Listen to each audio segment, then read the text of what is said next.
இறைவா இறைவா உயிர்களை நீ காப்பாய், அழிப்பாய் இந்த கரோனாவை உலகத்தையே காப்பாய். இறைவா இறைவா உயிர்களை நீ காப்பாய், அழிப்பாய் இந்த கரோனாவை உலகத்தையே காப்பாய். உயிரை கொல்லும் கிருமி மனித குலத்து எதிரி, உயிர்களே மடிந்தால் உலகமே அழிந்தால் உனக்கிங்கு பூஜை இல்லை சுவாமி, உனக்கிங்கு பூஜை இல்லை சுவாமி. இன்றைய தினம் இந்த ராஜ் வெப் நியூஸ், ராஜ் இந்த ஒரு ஒளிப்பதிவு தொலைக்காட்சி நிறுவனம் இன்றைய தினம் செங்கல்பட்டு மாவட்டம் மதுராந்தகம் வட்டம் புக்கத்துறை என்ற இடத்திலிருந்து உத்தரமெல்லூர் செல்லும் பாதையிலே,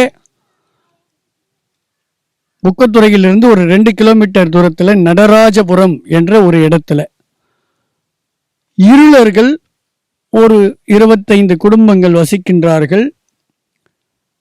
மிகவும் வாழ்க்கையில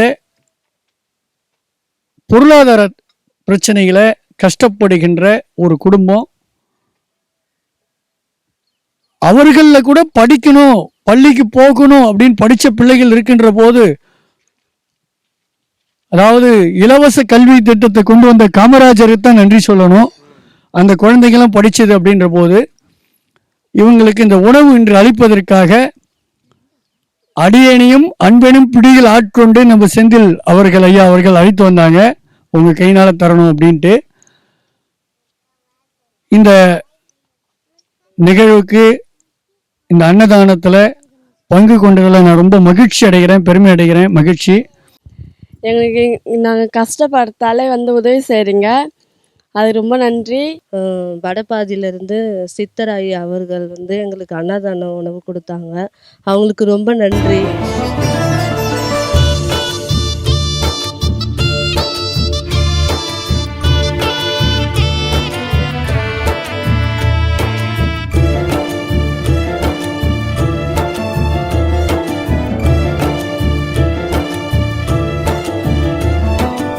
இறைவா இறைவா உயிர்களை நீ காப்பாய், அழிப்பாய் இந்த கரோனாவை உலகத்தையே காப்பாய். இறைவா இறைவா உயிர்களை நீ காப்பாய், அழிப்பாய் இந்த கரோனாவை உலகத்தையே காப்பாய். உயிரை கொல்லும் கிருமி மனித குலத்து எதிரி,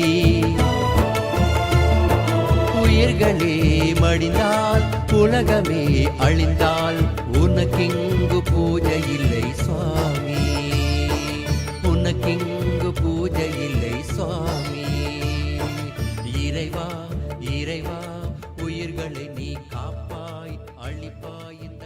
வணக்கம். இன்னைக்கு அருள் தரும் ஆலயம் நிகழ்ச்சியில நம்ம எங்க இருக்கோம் அப்படின்னு பாத்தீங்கன்னா வடபாதி சித்தர் ஐயாவுடைய இந்த திருக்கோவில் இருக்கோம். இது செங்கல்பட்டுல இருக்கக்கூடிய கோவில். ஐயா வணக்கம் ஐயா. நமஸ்காரம். சிவாய நம. ஐயா, இப்போ இந்த இடம் இருக்கக்கூடிய இடம், இதுக்கு என்ன பேருங்க ஐயா? ஸ்ரீ பூமாத்தம்மன் சித்தர் பீடம். இது மதுராந்தகம் வட்டத்துல, செங்கல்பட்டு மாவட்டத்துல, முதல்ல காஞ்சிபுரம் மாவட்டமா இருந்தது, இப்ப செங்கல்பட்டு மாவட்டத்துல மதுராந்தகம் வட்டத்துல, செங்கல்பட்டிலிருந்து சென்னையிலிருந்து திண்டிவனம் சாலையில செங்கல்பட்டிலிருந்து 8 கிலோமீட்டர் இந்த பூமாத்தம்மன் சித்தர் பீடம். இது புராதனமான ஒரு பழைய புராதனமான ஒரு புண்ணிய ஸ்தலம். இது 2000 வருஷம் சமண பொற்கால காலத்துல பிரதிஷ்டை செய்யப்பட்டிருக்கு இந்த அம்பாள். இது உண்மையான ஒரிஜினல் பேரு பூமாது. பூமாது தில்லை பூமாது பூமாது இப்படிதான் இந்த அம்பாள் 10 விருத்தங்கள் பாடல் பெற்றிருக்கு இந்த கோயில் 1880. நாளடைவில இது பூமாத்தம்மன் அப்படின்னு மறைவு வழங்கப்பட்டிருக்கு. ஐயா, இப்ப இங்க அருள்வாக்கும் சொல்றீங்க, அருள்வாக்கு எந்த நேரத்துல எந்த நேரம் வரை சொல்றீங்க? அருள்வாக்கு மற்ற இடத்துல பாத்தீங்கன்னா செவ்வாய்க்கிழமை, வெள்ளிக்கிழமை, ஞாயிற்றுக்கிழமை இந்த மாதிரி எல்லாம் சொல்லுவாங்க. இங்க எப்படின்னா நான் அப்பாயின்மெண்ட் ஒன்லி அருள்வாக்கு. அப்பாயின்மெண்ட் மீன்ஸ் பணம் இல்ல, பணம் கட்ட வேண்டியது இல்ல. அப்பாயின்மெண்ட்ஸ் மீன்ஸ் என்னன்னா, நான் இருக்கிறேன்னா அப்படின்றத ஒரு போன்ல தொலைபேசியில அவங்க தொடர்பு கொண்டுட்டாங்கன்னா, நான் இருக்கிறேன் அப்படின்னா வருஷம் 365 நாள் நான் அங்க இருந்தாலும் 365 நாளும் அருள்வாக்கு உண்டு. நான் வெளியில போயிடுறேன் அப்படின்னு சொன்னா அங்கங்க நிறைய கும்பாபிஷேகங்கள், யாகங்கள், பூஜைகள் எல்லாத்துக்கும் அடியனை வந்து அருட்தலைமை தாங்க சொல்லி பத்திரிகையில பேரை போட்டு அன்போடு அழைக்கிறாங்க. இந்த மாதிரி வந்து அவங்களுக்கு அங்க போனோம்னா இப்போ அங்க வந்து ஏதாவது அந்த மைக்கு கொடுத்தாங்கன்னு நான் நிறைய எக்ஸ்பிளேஷன் பண்ணி சொற்பொழிவு பண்ணி அவங்களுக்கு நிறைய தெளிவுபடுத்தும் போது அந்த ஊர்ல இருக்கிற மக்களுக்கு எங்க சாமி வடபாதி சித்தர் தான் வரணுன்ற ஒரு உணர்வு வந்துருது. இந்த மாதிரி பல ஊர்கள்ல போய் விழிப்புணர்வு உண்டு பண்ணி மக்கள் வந்து விழிப்புணர்வு இல்லாத இருக்கிறாங்க இல்லையா. கோவிலுக்கு போனா எப்படி நடந்துக்கணும், கோவில்ல எப்படி எல்லாம் நம்ம வழிபாடு பண்ணணும், எதெல்லாம் பண்ணக்கூடாது, இப்போ எதெல்லாம் பண்ணக்கூடாதோ அதை தான் 90% பண்ணின்னு இருக்காங்க கோயில்ல. ஐயா இப்போ பொதுவாகவே கோயிலுக்கு போறோம், கோயிலுக்கு போகும்போது கோயிலுக்கு வெளியில பிச்சைக்காரங்க நிறைய பேர் இருப்பாங்க, அப்புறம் ஆன்மீக அடிகளார் இருப்பாங்க. பிச்சைக்காரர்களுக்கு போட்டு கோயில் உள்ள போனோமா, கோயிலுக்கு போயிட்டு வந்து பிச்சைக்காரர்களுக்கு போனோமா? அதாவது வந்து என்னன்னு கேட்டீங்கன்னா இது கணக்கு கிடையாது. என்னன்னு கேட்டீங்கன்னா நீங்க போகும்போதே கூட போட்டு போலாம். ஏன்னா அவன் ஒரு ஆத்ம சந்தோஷம் அடைகிறான்னு வச்சுங்களேன். அவன் நீங்க போகும்போதே போட்டீங்கன்னு வச்சுங்களேன், அவன் ரொம்ப சந்தோஷமா ஐயா நல்லா இருக்கணும்னு வாழ்த்தி அனுப்புறான் பாத்தீங்களா. அங்க இருக்கிற மூலவர் இங்க இருப்பாரு. அப்போ அங்க இருக்கிற மூலவர் எங்க இருப்பாருன்னா இங்க இருப்பாரு. ஏன்னா வள்ளல் பெருமான் ராமலிங்க அடிகளார் வந்து சொல்லுவார், அதாவது வாடிய பயிரை கண்ட போதெல்லாம் வாடினேன். உலகத்துல எது முதன்மையானது அப்படின்னா பசியாற்றுதல் என்பது முதன்மையானது. பல உயிர்கள் இப்போ நான் ராஜ் வெப் உங்களுடைய அந்த ப்ரோக்ராம் இதோட நான் பார்க்கிற முதல் விஷயங்கள் என்னன்னா, ரொம்ப பிடிச்சது ராஜ் வெப்ல என்ன விஷயம்னா, நீங்க எந்த ஊருக்கு போனாலும் அந்த டாக்கு கேட்டு பல பிராணிகளுக்கு, ஆடு மாடு பல பிராணிகளுக்கு வந்து நீங்க வந்து உணவளிக்கிறீங்க. இதுவே சொல்லுவோமே பாடும் பணியே பணியா அருள்வாய். அது மாதிரி நாங்க இந்த சேவை, ஏன்னா உலகத்துல சேவை அப்படின்னா என்ன அப்படின்னா சேவை தான் வழிபாடு. அதாவது சேவை தொண்டுதான் சித்த சக்தியை உண்டு பண்ணும், தொண்டுதான் பரபோதத்தை வளர்க்கும், தொண்டுதான் சிவமாக்கும். நீங்க தொண்டு செய்யறீங்கன்னா ஒரே ஒரு விஷயம் என்னன்னா, நீங்கள் கடவுளாக மாறுகின்றீர்கள். கடவுள் யாருன்னா நீங்களாக மாறுகின்றீர்கள். இதுல எந்த மாற்றமும் கிடையாது. அதனால நீங்க கோவிலுக்கு போகும்போதே அவங்க ஆத்ம சாந்தி திருப்தி பண்ணிட்டு உள்ள போகும்போது அவன் ஐயா நல்லா இருக்கணும், நீங்க போயிட்டு வரதுக்குள்ள அவன் சாப்பிட்டுக்குங்க பசியாரி அப்படியே பார்த்துட்டு இருப்போம் அடுத்தவங்க வருவாங்களான்னு. இதுதான் அவங்களுடைய ஏற்றம். ஏன்னா நான் அவங்க பிச்சைக்காரங்க கூட நான் எப்பவுமே சொல்றது இல்லை, மன்னிச்சுங்க, பிச்சைக்காரங்க கூட சொல்றது இல்லை. என்னன்னு கேட்டீங்கன்னா அவங்கள சாதுக்கள்னு சொல்றது. என்னன்னா ஏதோ ஒரு பிறவி அவன் வந்து இப்ப செய்த ஒரு புண்ணியம், அவன் கோயில் வாசல்ல பிச்சை எடுத்துட்டு இருக்கிறான். நம்ம நினைச்சாதான் கோயிலுக்கு போக முடியும், சாமி நினைச்சாதான் நம்ம போக முடியுது. அவன் கோயிலே உட்கார்ந்து இருக்கிறான் காலையில நைட்டு வரையில. அப்ப அவன் எவ்வளவு புண்ணியம் பண்ணி இருக்கணும். அதுதான் ஒரு வகையான ஒரு யோகம் தான், பெரிய விஷயம். அது வந்து அவங்கள சாது, அவ்வளவுதான். என்னன்னா அவங்க வந்து இறைவன் வந்து என்னுடைய திருவடியில என்னுடைய ஆலயத்தின் முகப்புல உட்கார்ந்து நீ சாப்பிடுறான்னு சொல்லிட்டு பெரிய பணி, அது பெரிய பணி. பகவான் முன்னால உட்கார்ந்து சாப்பிடுறதுன்றது. ஐயா நிறைய பேர் சொல்ற வார்த்தைகள் என்னன்னா, பிச்சை எத்தனால போயிச்சு தோணுவாங்க. ஏனால இந்த வார்த்தை வருது? இது வந்து இவங்க வீம்புக்காக சொல்றது. பிச்சை எடுத்தாது போய் செய்வேன், பிச்சை எடுத்த பிச்சை எடுக்கிறது எவ்வளவு கஷ்டன்றது பிச்சை எடுக்கிறவனுக்கு தான் தெரியும். பிச்சை எடுக்கிறதுன்றது சாதாரண விஷயம் இல்ல. திட்டி போடுறவங்க இருக்கிறாங்க, திட்டிட்டு போறவங்க இருக்கிறாங்க இல்லையா.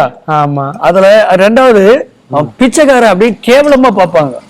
ஒரே ஒரு விஷயம் என்னன்னா, இந்த பூஜைகளை வந்து பெரிய பெரிய மகான்கள் இப்ப எங்களை மாதிரி உள்ளவங்க எல்லாம் வருஷத்துல ஒரு நாள் வந்து பரமேஸ்வர, அதாவது பரமேஸ்வர பூஜைன்னு ஒண்ணு வைப்போம். இந்த பரமேஸ்வர பூஜைன்னு எதுக்கு வைக்கிறோம்னா, இந்த மாதிரி சாப்பாட்டுக்காக பிச்சை எடுத்துட்டு அந்த மாதிரி இருக்கிற சாதுக்கள் எல்லாம் வர வச்சு அவங்களெல்லாம் லைனா உட்கார வச்சுட்டு அவங்களுக்கு வந்து சாப்பாடை போட்டுட்டு பரிமாறிட்டு, நல்லா வடை பாயசத்தோட சாப்பாடை பரிமாறிட்டு அவங்களுக்கு சாம்பிராணி தீபம் காட்டின்னு வந்துட்டு ஊதுவத்தி ஏற்றி கற்பூரம் ஏற்றி காமிச்சின்னு வந்துட்டு அந்த இடத்துல சாஷ்டாங்கமா, நான் எவ்வளவு பெரிய சித்தரா இருக்கட்டும் சுவாமிகளா இருக்கட்டும், அங்க முன்னால விழுந்து கும்பிடுவோம். எதுக்காக இதை செய்யறோம் அப்படின்னா, இதுக்கு பேர் பரமேஸ்வர பூஜைன்னு பேரு. அப்ப அவங்களுக்கு செய்யறோம், ஆனா பேர் பரமேஸ்வர பூஜை. என்ன விஷயம்னா ஆகமத்திலையும் கொடுக்கப்பட்டிருக்காது. என்னன்னா அந்த 50 பேர் சாப்பிடுறான், 60 பேர் சாப்பிடுறான், 100 பேர், அதுல ஒருத்தன் ராகவேந்திரரா இருப்பான், ஒருத்தன் சிறுடி பாபாவா இருக்கான், ஒருத்தன் பரமேஸ்வரனாவே இருப்பான், நம்மளுக்கு தெரியாது. சுவாமி வந்து எதனால ரூபத்துல எனக்கு சத்தியமாக சாப்பிடுவார்ன்றது வேதம் சொல்லுது. நம்ம இந்து மதத்தினுடைய தர்மமே நம்பிக்கை தான். அந்த அடிப்படையில அவங்க எல்லாம் கூப்பிட்டு மரியாதை பண்ணிட்டு போகும்போது இதுல ஒரு விஷயம் இருக்குது. போகும்போது அவங்களுக்கு வந்து வெத்தலை பாக்கு வச்சு பஸ் ஃபேர், அங்கேருந்து வந்ததுக்கு பஸ் ஃபேர் வச்சு தட்சிணை வச்சு தரணும். இதை நம்ம தராத விட்டோம்னா அவன் செமையா சாபம் விட்டுன்னு திட்டின்னு போவான். இதுல எந்த மாற்றமும் கிடையாது. இது எதுக்காக அப்படின்னா இந்த மாதிரி ஒரு விஷயம் நம்ம செய்யும் போது உலகத்துல வந்து பாத்தீங்கன்னா நம்ம போன ஜென்மத்துல 7 ஜென்மத்துல நம்ம செய்த பாவங்கள்லாம் வந்து கரையணும்னா இந்த மாதிரி விஷயங்களை தவிர வேற விஷயமே கிடையாது.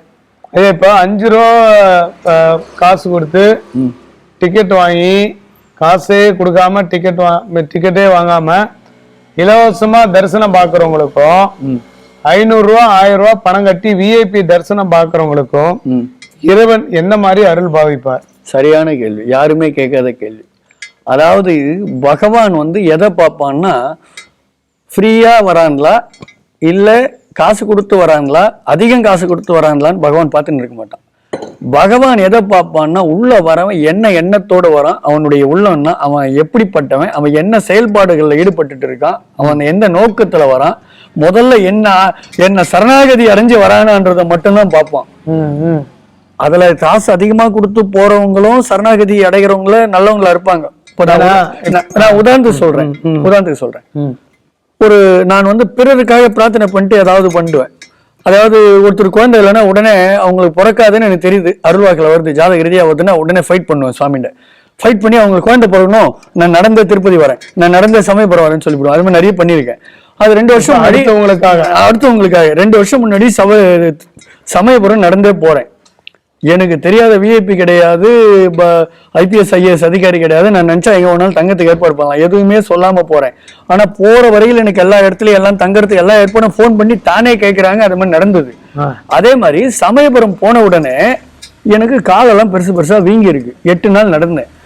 சமயபுரம் போன உடனே இங்கேயும் கியூல நின்று சாமி பார்க்கணுமா, நம்மளால முடியலையே, காலு அதிகம் எவ்வளவு டிக்கெட்டோ அந்த டிக்கெட் எடுத்துட்டு போலான்னு சொல்லிட்டு நான் உள்ள போறேன். உள்ள போய் இந்த 500 250 500 ஒரு டிக்கெட் அங்கே போய் நிக்கிறேன். அவங்க என்னை பார்த்துட்டு, நீங்க சித்தரா, உங்களை பார்த்தா ஒரு மகான் மாதிரி தெரியுது. நான் ஒன்றும் இல்லப்பா, அம்பாளுடைய அடிமை அவ்வளவுதான் அப்படின்னு. இல்ல உங்களை பார்த்தா இதுவா தெரியுது, நீங்க காசெல்லாம் கட்ட தேவை இருங்கன்னு சொல்லிட்டு ஃபோன் பண்ணாங்க. ஒருத்தர் வந்தாங்க, நைட்டுன்னு போய் நல்லா தரிசனம் பண்ணி மாலை போட்டு எலுமிச்சம்பழம் மாலை எல்லாம் போட்டு எடுத்துன்னு வந்து அம்பாள் அபிஷேக தீர்த்தெல்லாம் கொடுத்து எல்லாம் பண்ணிட்டாங்க. இது எப்படி நடக்குது? நான் பிறருக்காக வேண்டின்னு போறேன் ஒண்ணு, 2வது நல்ல எண்ணத்தோட போறேன், உண்மையா போறேன், சத்தியமா போறேன். இதுக்கு அந்த உள்ள இருக்கிற அம்பாள் செய்கிற ஒரு விஷயம், ஒரு வேலை, இதுதான் சக்தி. அதாவது என்னன்னு கேட்டீங்கன்னா, நீங்க வந்து அந்த எப்படி காசு கொடுத்து போறாங்க எதெல்லாம் கடவுள் பார்க்க மாட்டான். கடவுள் எதை மட்டும் பார்ப்பான்னா, உங்களுடைய எண்ணம் எதற்காக போறீங்க, நம்மளுடைய நோக்கம் சரியானதா இருக்கணும். இந்த நோக்கம் சரியா இல்லைன்னா அதற்கான சரியான பலனை நாம் சத்தியமாக அடைய முடியாது. நீங்க வந்து கோடி கோடியா நான் செலவு பண்ணி மிகப்பெரிய கோயில் கட்டினேன் சிவனுக்கு அப்படின்னு நீங்க சொல்றீங்க. நான் 1 கோடி செலவு பண்ணி ஒரு சிவனுக்கு கோவில் கட்டினேன் அப்படின்றீங்க. அந்த 1 கோடி செலவு பண்ணி சிவனுக்கு கோவில் கட்டினது என்ன நோக்கம்? கடவுள் அங்கதான் எடுப்பார் நோக்கம், அததான் எடுப்பாரு கடவுள். நீ வந்து நம்ம பேர் பெருசா கடப்பாக்கல்ல போ, 29 வருஷமா சுவாமிகளா இருக்கிறாங்க. ஏங்கி இதெல்லாம் ஏங்கியாவது வடபாதி இதை பண்ணான்னு கடப்பாக்கல்ல பேர் இருக்கா பாருங்க. நோக்கம் அதுதான். அதாவது என்னன்னா, பகவான் வந்து இத செய்யறதுக்காக நம்மள நியமனம் பண்ணிருக்கான். அந்த பணிதான் நம்மளுக்கு கொடுத்துருக்கான். இல்லைன்னா திருமணமான என்ன வந்து ஒரு 2 பேரையும் பிரம்மச்சாரியமாக்கி என்னை வெளியில இட்டுன்னு வந்து துறவி ஆக்கி 2 பேரையும் பிரம்மச்சாரியமாக்கி 2 பேரையும் ஒன்னா ஆக்கி கொண்டு வந்து ஒரு நிறுத்தி இதை இந்த ஊரும் ஏத்துட்டு இந்த உலகமும் ஏத்துட்டு இத்தனை வருஷமா இருக்க முடியுமா? ஐயா, சித்தர்ன்றது சாதாரண மனிதனால ஆக முடியுமா? சித்தர் ஆவறதுக்கு கடவுளுடைய அனுகிரகம் இருக்கணும். அதாவது ஒரே ஒரு விஷயங்க, சித்தர், அதாவது ஞானி, மகான், சித்தர், யோகி, இப்படி பல கேட்டகரி இருக்கு. இந்த கேட்டகரி வந்து பாத்தீங்கன்னா, சித்தத்தை எந்த நிமிடமும் சதா நிமிடமும் எந்த நிமிடமும் எதுவுமே அது அவனுடைய செயல்தான் சொல்லிட்டு யாரு சிவன்பால் வைத்தார்களோ அவர்கள் தொடர்ந்து அவர்கள் செய்கின்ற நோக்கமாகப்பட்டது சரியாக போயிட்டே இருக்கும் போது ஈர்த்து என்னை ஆட்கொண்ட எந்தை பெருமானின்னு சொன்னார் மாணிக்க வாசகர். சுவாமி என்ன பண்ணுவார், அப்படி ஈர்த்து ஆட்கொண்டுடுவார். ஆட்கொண்டுட்டா என்ன ஆகும்னா உலகம் எல்லாம் அப்படி திரும்பி பார்க்க வைப்பார். அப்படி உலகமே ஒருத்தனை திரும்பி பார்க்குதுன்னு சொன்னா, அதாவது இந்த எச்சனியெல்லாம் வச்சுக்கிற காலத்துல பணத்தை கொடுத்து பூஜை எல்லாம் பண்ணி வசூல் ஒரு பவரை ஏத்தியாக தானே அந்த அருள் அப்படி வந்து கிடைக்குது, பிளாஷ் ஆகுதுன்னு சொன்னா அவன் சித்தர். அதுதான் நான் என்ன சொல்லுவேன், ஒரு முறை நான் சதுரகிரி போயிட்டு இருந்தேன். போயிட்டு இருக்கும்போது எதற்கு வரவன் நீங்க பூமாத்தம்மன் சித்தர் வடபாதி ஆதீனம் தானே சுவாமி, ஐயோ உங்க Facebookல இருக்கு நிறைய விஷயங்களை போடுவீங்கன்னு நம்மளும் காலில் வரான், ஆசீர்வாதம் பண்றான், கூட சேர்ந்து போட்டோ எடுத்துக்கிறான். அவன் வந்து மலைக்கு ஏறின்னு இருக்கான், ஆசீர்வாதம் வாங்கிட்டு நானும் ஏறிட்டு இருக்கேன். எனக்கு முன்னாடி போய் எதற்கு வரவனாண்ட இந்த மாதிரி வடபாதி சித்தர் சுவாமி வராரு, எதற்கு ஆசீர்வாதம் வாங்கிங்க. அவன் என்ன வந்து பாக்குறான், 4 பேர் வராங்க, அதுல ஒருத்தன் வந்து என்ன கீழவும் மேலையும் அப்படியே பாக்குறான், இப்படி பாக்குறான் வித்தியாசமா. 3 பேர் விழுந்து கும்பிட்டு அவன் வந்து வித்தியாசமா பாக்குறான். எனக்கு ஒன்றும் புரியல. அவன் என்ன சொன்னான், நீ சித்தரா அப்படின்னா. நான் சொன்னேன், இல்லப்பா, சித்தர்களுக்கெல்லாம் தலைவன், சித்தத்தை தெளிய வைப்பவன் எம்பெருமான் மேல இருக்கார். அந்த சாய்ந்த திருமேனி எது, சதுரகிரி சாய்ந்த திருமேனி, அந்த பகவானை பார்க்கறதுக்காக நான் போயின்னு இருக்கேன்பா, வேற ஒண்ணும் இல்லப்பா, லோகக்ஷேமம் பரமானந்தம் சொல்லிட்டு போயின்னு இருக்கிறேன் அப்படின்னு. உடனே சித்தர்னா என்னான்னு கேட்டாப்புல. அந்த அபிஷேகத்துக்கு ஏற்பாடு பண்ணியதுன்னு அர்ஜென்டா போகணும், இருந்தாலும் இவனுக்கு நிறைய விளக்கம் தர முடியாதுன்னு ஒரே ஒரு லைன்ல ஒரு விளக்கம் வந்து சுவாமி தான் அதுவும் தோண வைக்கிறாரு அந்த இடத்துல, நம்ம சொல்லல. கடவுளை தேடி நாம் போனா பக்தர், கடவுள் நம்மை தேடி வந்தா சித்தர்னு. அவன் தொம்மான காலில் வந்துட்டு குங்குமம் விடுங்கன்னா என்ன விஷயம்னா, பகவான் நம்மள தேடுற லெவல்ல நம்ம நடக்கணும். பகவான் வந்து நம்ம மேல வந்து இவன் வேணும்னு அவன் நினைக்கணும். அந்த நம்ம ஜாதக லக்னத்துல அந்த மாதிரி ஒரு அமைப்பு, கேதுனுடைய ஒரு பலம், நானகாரகனுடைய பலம் இருந்தால் மட்டும்தான் இது சாத்தியமாகும். ஒண்ணு. ரெண்டாவது ஒரே ஒரு விஷயம் என்னன்னு கேட்டீங்கன்னா, உங்களுக்கு சொல்றேன். அதாவது மாணிக்க வாசகர் வந்து சிவபுராணத்துல சொல்லாத விஷயம் கிடையாது. சிவபுராணத்தை மட்டும் எடுத்துக்கிட்டீங்கன்னா 3 மணி நேரம் சொற்பொழிவு பண்ணுவேன். அந்த சிவபுராணத்துல புல்லாய் பூடாய் புழுவாய் மரமாகி பல்வருகமாகி பாம்பாய் பறவையாய்ன்றார் இல்லையா? அதுல என்ன சொல்றாரு, கல்லாய் மனிதராய், கல்லாய் மனிதராய் அப்படின்றார். அடுத்தது பேயாய் கணங்களாய் வல்லரசராகின்றாரு. அதாவது என்ன, இதுல என்ன விஷயம் கேட்டீங்கன்னா, இதுல என்ன சொல்ல வராரு அவர் அப்படின்னா, கல்லா இருக்கு, அடுத்த பிறவி மனிதாவது. பிறவி இருக்கா இல்லையா நீங்க கேள்வி கேட்கலாம். உண்மையா பிறவி இருக்கா இல்லையா? பிறவி இருக்கா இல்லையான்றதுக்கு மாணிக்க வாசகர் 7 பிறவியை பத்தி எழுதி இருக்காரு. அவரு அதுவே போதுமே சான்று, சாட்சி. ஒரு மாணிக்க வாசக பெருமானு இறைவனை நேர்ல பார்த்து குரு உபதேசம் வாங்கின மாணிக்க வாசக பெருமானு புல்லாய் பூடாய் புழுவாய் மரமாய் பல்வருகம் இப்படி எழுதும் போது, அப்ப பிறவி இல்லைன்னா அவர் எழுத வேண்டிய அவசியமே கிடையாது. அவ்வளவு பெரிய மகானே எழுதுறாரு, கடவுளை நேர்ல பார்த்தவரே அனுபவிச்சவரே எழுதுறாரு. அப்ப பிறவி இருக்கிறது உண்மை. அந்த கல்லாய் மனிதரா இருக்கும் போது என்ன ஆகுதுன்னா, அரிது அரிது மானிடராய் பிறத்தல் அரிது. மனித பிறவி ஒண்டிதான் தெளிவு இருக்கும். இப்போ உங்களுக்கு தெளிவு இருக்கதான் நீங்க வந்து இந்த பிராணிகள்லாம் நம்ம வயிறு பசி ஆக்கணும்னு நினைக்கிறீங்க. இந்த தெளிவு வந்து டாக்குக்கு வருமா கேட்டுக்கு வருமா? வராது. ஏன்னா அது 5 அறிவு.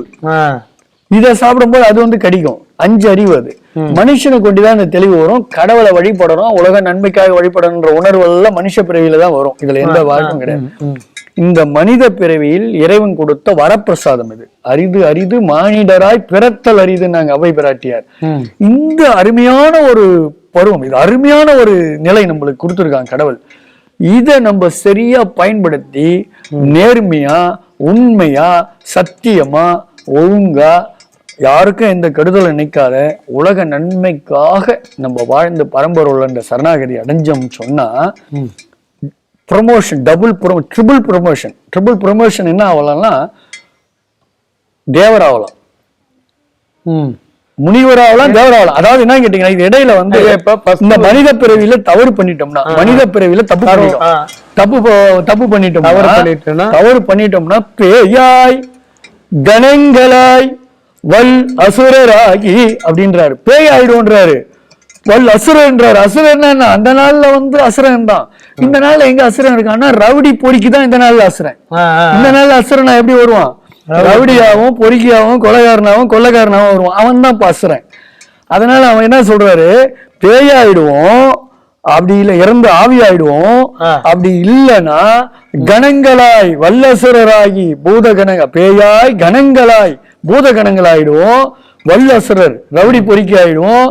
அப்படியா? இதெல்லாம் ஆகாத நம்ம மனித பிறவியில நல்லது பண்ணோம்னா முனிவர் ஆகலாம். முனிவர்னா அப்போ எங்களை மாதிரி சுவாமிகளா இருக்கும் இல்லையா, இந்த நிலை கடவுள் தருவான். இது வந்து டெஸ்டிங் பிறவி. இந்த கடவுளை மகானா தர்றது டெஸ்டிங் பிறவி.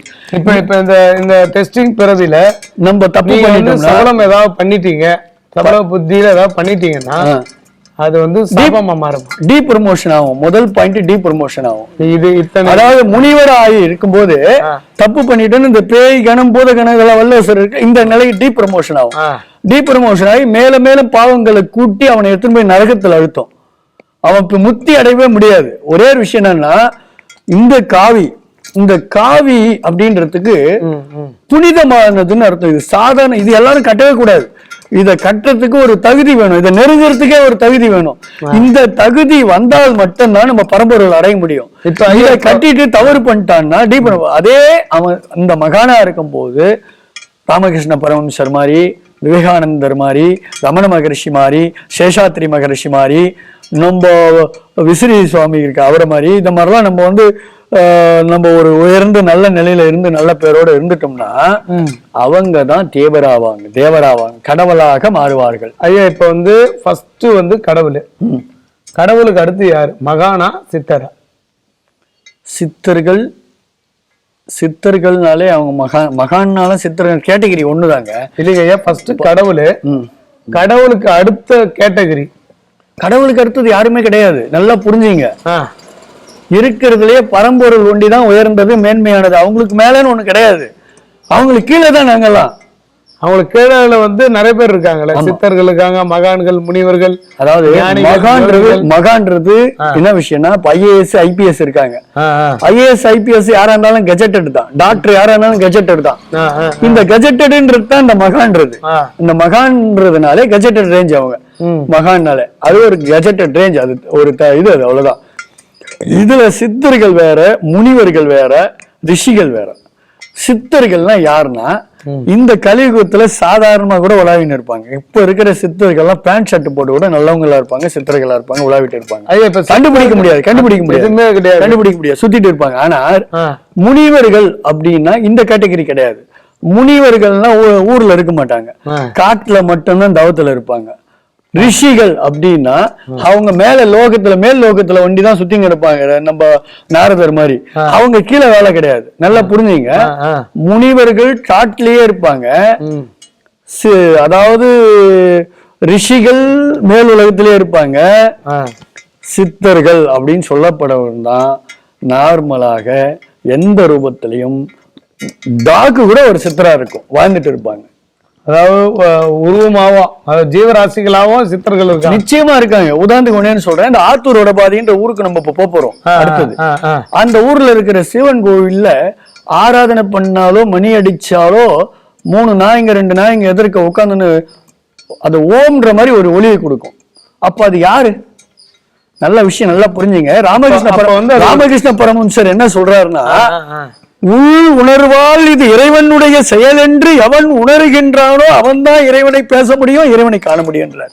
அப்போ அந்த டாக்கு அந்த குரல் கொடுக்கிறது சித்தர்களுடைய ரூபம்ன்றத உள்ளுணர்வாக நம்ம உணர்ந்தாதான் அந்த பரம்பொருளை நம்ம பார்க்க முடியும். அது ஏதோ டாக்கு மணி அடிக்குது, சோறு போட போறாங்க, கத்துது அப்படின்னா நம்ம அதை பார்க்க முடியாது.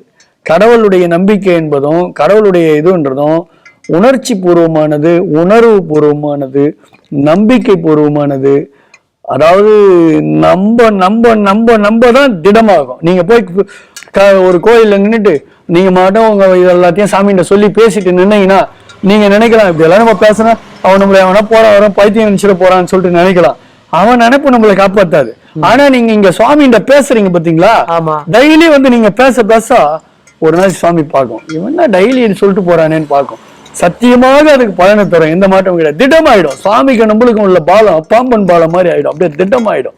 இந்த திடமான ஒரு இதுவை நம்ம கொண்டு போகணும்னா முதல்ல ஆதிசங்கரர் என்ன சொல்றாரு, அது கிரந்த மொழியில இருக்கு. கிரந்த மொழி மீன்ஸ் சமஸ்கிருதம். சமஸ்கிருதத்துல ஆதிசங்கர் ஒரு சங்கல்பம் பண்றாரு. அதை நான் தமிழாக்கம் இருக்குது என்னண்ட. அவர் என்ன, நான் தமிழகத்துல உங்களுக்கு சொல்றேன். மந்திரமோ தந்திரமோ யாமறியும், ஆவாகனமோ தியானமோ யாமறியும், நேக்கோ அழ தெரியாது, உன்னை நம்பினால் கைவிடப்பட மாட்டோம் என்பது மட்டும் உன்னால் சத்தியமாக தெரியும்ன்றார். இதுதான் சரணாகதி. இதுதான் சரணாகதி. பகவத் சரணாகதி என்பது என்னன்னா, எல்லாம் நீயேன்னு எப்போ நம்ம போறோமோ, இப்போ நிறைய சாமியாருங்க இருக்காங்க, அவங்க எல்லாம் என்ன பண்றாங்க, நான் தான் கடவுள், நான் கடவுள்ன்றது வேற, அதாவது நான் தான் கடவுள்ன்றது வந்து நான் என்ற ஒரு அகந்தியே இங்க வரக்கூடாது. அவங்களே கடவுள் நினைச்சியாங்க, நம்மளுக்கு எல்லா சக்தியும் கிடைச்சிருச்சு. இப்போ ஒண்ணு இல்லை, சமீபத்துல ஒரு வாரம் முன்னாடி ஒரு சாமியாருன்னு சொல்லிட்டு ஒரு மகான் என்னை பார்க்க வந்தார். அவர் என்னோட வந்து, சுவாமி எனக்கு கோவில் எங்கேயுமே அமையல, இடமும் கிடைக்கல, கோவிலும் கட்டமில்ல, அதுக்கான சூழ்நிலை எனக்கு அமையல, ஏதாவது எனக்கு வழி பண்ணி கொடுங்கன்னாரு. அப்போ அருள்வாக்கில் பார்க்குறேன், அவரை பத்தி சரி வரல. கொஞ்ச நாள் பொறுமையா இருங்கன்னு சொல்றேன், எதையும் சொல்லாம. அவர் சொல்றாரு, எனக்கு நேத்தே உத்தரவு கொடுத்துருச்சு சுவாமின்றார். எப்படி? நேத்தே உத்தரவு கொடுத்துருச்சு சுவாமி உங்களுக்கு கோயில் அமையன்னு. அப்ப ஏன் இங்க வந்தாரு? இந்த மாதிரி உள்ளவங்க தான் பிரச்சனை. என்னன்னு கேட்டீங்கன்னா, அவங்க என்ன நினைச்சுக்கிறாங்க, சுவாமி உத்தரவு கொடுத்துருச்சு நம்ம பேசிட்டோம், இன்னும் அந்த நிலைக்கே போகல. அவங்க உபாசனைன்றது வேற. உபாசனைன்றது எப்படின்னா, சில பேருக்கு உபாசனை 2 விஷயம் இருக்குங்க. ஒண்ணு, கடவுள் நம்மளை தேடி வந்து தானே தீட்சை கொடுத்து தானே ஒரு இதுவாயிடும், அப்போ அவங்களா ஒரு மகான குருவா ஏத்துட்டு இருப்பாங்க. சில பேர் இன்னொரு உபாசனை எப்படின்னா, குருவே முதல்ல பணிஞ்சு குருவை ஏத்துட்டு குரு மூலியமா உபதேசம் பெற்று உபாசனமா இருக்கும், சுவாமிகிட்ட பேசுற சத்திய பெறுகிறது. இப்போ எனக்கு கிடைச்சது எப்படின்னா, அம்பிகை தானே என்னை தேடி வந்து அருள் கொடுத்து அந்த நிலைக்கு நான் வந்தேன். எனக்கு குருன்னு யாரும் இல்லாத போது நான் என்ன பண்ணேன், எனக்கு ரொம்ப பிடிச்சவரு துர்க்கை சித்தர். அவரை குருவா, அவர் தான் மங்கள ரூபினி மதியனி சூதினி மன்மதபானிகளே, அந்த பாடல் எழுதினவர் அவர் தான். வாழ்வமானவள் துர்கா, அதெல்லாம் எழுதினவர் அவர் தான். ஐயா, இப்போ உங்க உடம்புக்குள்ள இருந்து அருள்வாக்குல பேசுறது உள்ள இருக்கக்கூடிய அம்மா தானே? இதுல எந்த மாற்றமும் கிடையாது. அதாவது அடியேனை வந்து ஆட்கொண்டு, நான் இன்னைக்கு அடிக்கடி நான் இங்க சொல்ற ஒரு வசனம் ஒண்ணு இருக்குது, அம்மா அப்பா பெற்றெடுத்த எண்ணெய். அம்மா அப்பா பெற்றெடுத்த எண்ணெய், தத்தெடுத்த தாய் பூமாத்தம்னு சொல்லுவேன் நான் அடிக்கடி.